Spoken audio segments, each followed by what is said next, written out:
রাত তখন 12:30।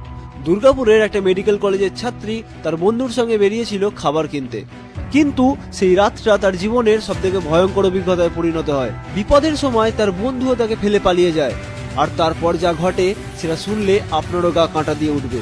কিন্তু তার আগে একটা ছোট অনুরোধ আপনাদের।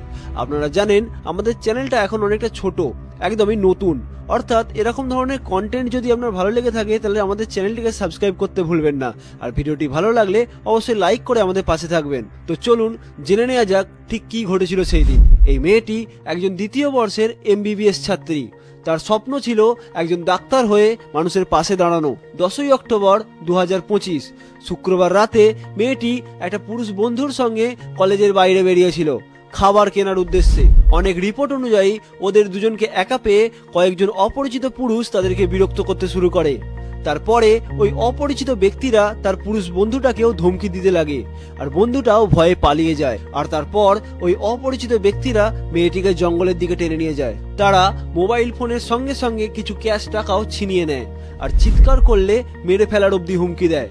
জঙ্গলের ভিতর মেয়েটিকে গণধর্ষণের শিকার হতে হয়। অন্ধকারে ঘেরা সেই রাত তার জীবনে সবথেকে ভয়ঙ্কর অধ্যায় হয়ে ওঠে। কিন্তু অনেক রিপোর্ট এবং পরিবারের কমপ্লেন অনুযায়ী মেয়েটির মা অভিযোগ করেন তার বন্ধুই তাকে ফাঁদে ফেলেছিল। এখন সবার মনে একটাই প্রশ্ন, কেন সেই ছেলেটিকে সেই দিন তারা অক্ষত অবস্থায় ছেড়ে দিয়েছিল? কোনো অপরাধী কেন তার প্রমাণ এত সহজে ছেড়ে দেবে? যদিও পরে ছেলেটি আবার ফিরে এসে মেয়েটিকে হসপিটালে নিয়ে যায় বলে জানা যায়। প্রথমে গ্যাংরেপ হিসেবে মামলা হয়, পুলিশ 3 জনকে গ্রেপ্তারও করে। এখন এই তদন্ত দুভাগে ভাগ হয়ে গেছে, তবে তদন্তে ফোনের টাওয়ার, ডেটা, ফরেন্সিক রিপোর্ট, এমনকি মেয়েটার বয়ান অবধি ব্যবহার করা হয়। এই ঘটনার পর মুখ্যমন্ত্রী মমতা বন্দ্যোপাধ্যায় বলেন রাত্রি 12:30 সে কেন হসপিটালের বাইরে বেরিয়েছিল।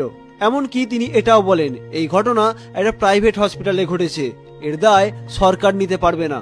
এই মন্তব্যে তীব্র সমালোচনা হয়, কিন্তু এখানে লজ্জাজনক ব্যাপার হচ্ছে এরকম সমালোচনা পশ্চিমবঙ্গে কিছুদিন ছাড়া ছাড়া হতেই থাকে। নয় পার্কস্ট্রিট, নয় আরজিকর, নয় সন্দেশখালী, এরকম ঘটনা আমরা বহু দেখেছি, আর বহু আলোচনাও আমরা শুনেছি। একবার ভেবে দেখুন বন্ধুরা, যে রাজ্যে দুর্গাপুজোর মতো একটা উৎসব এত ধুমধাম করে পালিত হয়, সেখানে মহিলাদের অবস্থা কিরকম? আর এত সবকিছুর পরে প্রশাসনের বক্তব্য সে অত রাত্রে বাইরে বেরিয়েছিল কেন? এই ঘটনা একটা প্রাইভেট হসপিটালে ঘটেছে, এর দায় সরকার কিভাবে নেবে? বিশ্বাস করুন বন্ধুরা, এই যে রাজনৈতিক মতামতটা আমি দিলাম, এটা কোনোটাই আমার স্ক্রিপ্টের মধ্যে পড়ে না। আমার স্ক্রিপ্ট অনেকক্ষণ আগেই শেষ হয়ে গেছে, কিন্তু এগুলো বলতে আমি বাধ্য হচ্ছি আর অবাক হয়ে যাচ্ছি। আমার স্ক্রিপ্টে এমন কিছু থাকে না যা থেকে ভবিষ্যতে আমাকে বিবাদ বিতর্কে জড়িয়ে পড়তে হয়, কিন্তু এরকম ঘটনাগুলো আপনাদের সামনে না তুলে ধরলেই নয়। নারী সুরক্ষার দিক থেকে আমরা ভারতের মধ্যে 2য় স্থানে রয়েছি, কিন্তু সেটা পিছন দিক থেকে। এই বিষয়ে আপনি কি ভাবছেন? মুখ্যমন্ত্রীর মন্তব্য আদৌ কি ঠিক ছিল, নাকি সেই বন্ধুটাই তাকে ষড়যন্ত্র করে ফাঁসিয়েছিল? আপনার মতামত কমেন্টে জানাতে ভুলবেন না।